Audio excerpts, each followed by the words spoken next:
أعوذ بالله من الشيطان الرجيم. سورة إبراهيم. بسم الله الرحمن الرحيم.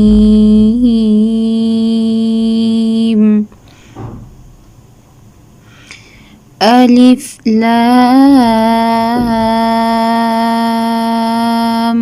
را. كتاب أنزلناه إليك لتخرج الناس من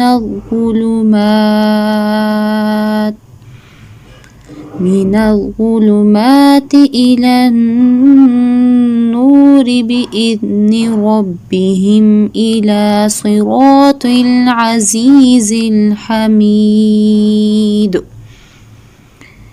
الله الذي له ما في السماوات وما في الأرض وويل للكافرين من عذاب شديد.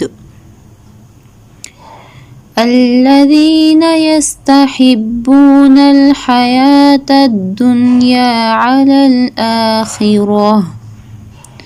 على الآخرة ويصدون عن سبيل الله ويبغونها عوجا أولئك في ضلال بعيد.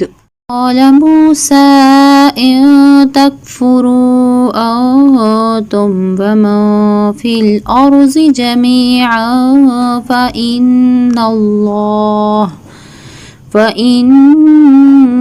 الله لغني حميد. ألم يأتكم نبأ الذين من قبلكم قوم نوح وعاد وثمود والذين من بعدهم لا يعلمهم إلا الله جاءتهم رسلهم بالبينات فردوا أيديهم في أفواههم فقالوا إنا كفرنا بما أرسلتم به وإنا لفي شك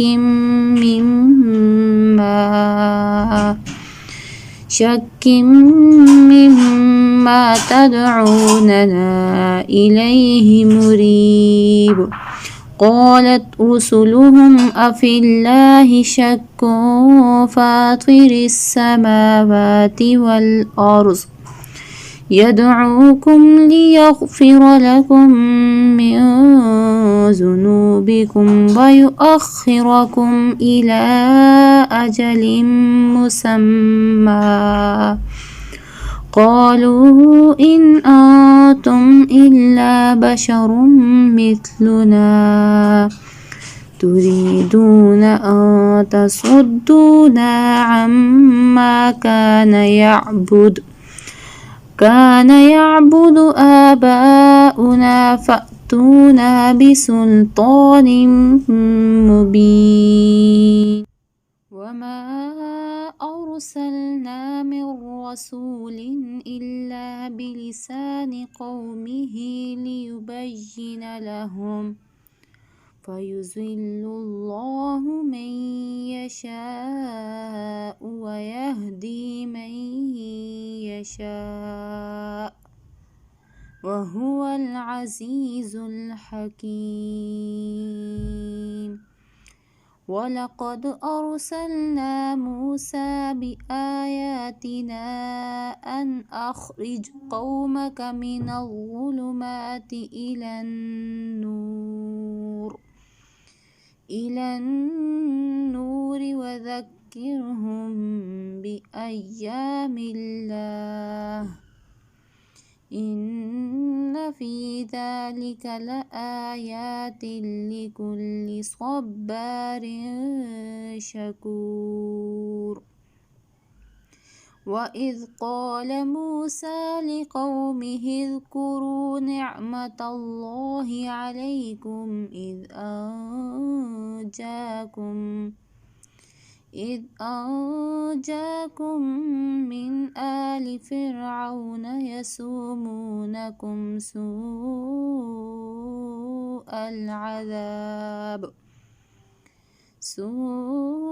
العذاب ويذبحون أبناءكم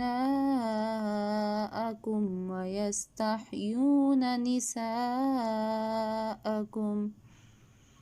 وفي ذلكم بلاء من ربكم عظيم. وإذ تأذن ربكم لئن شكرتم لأزيدنكم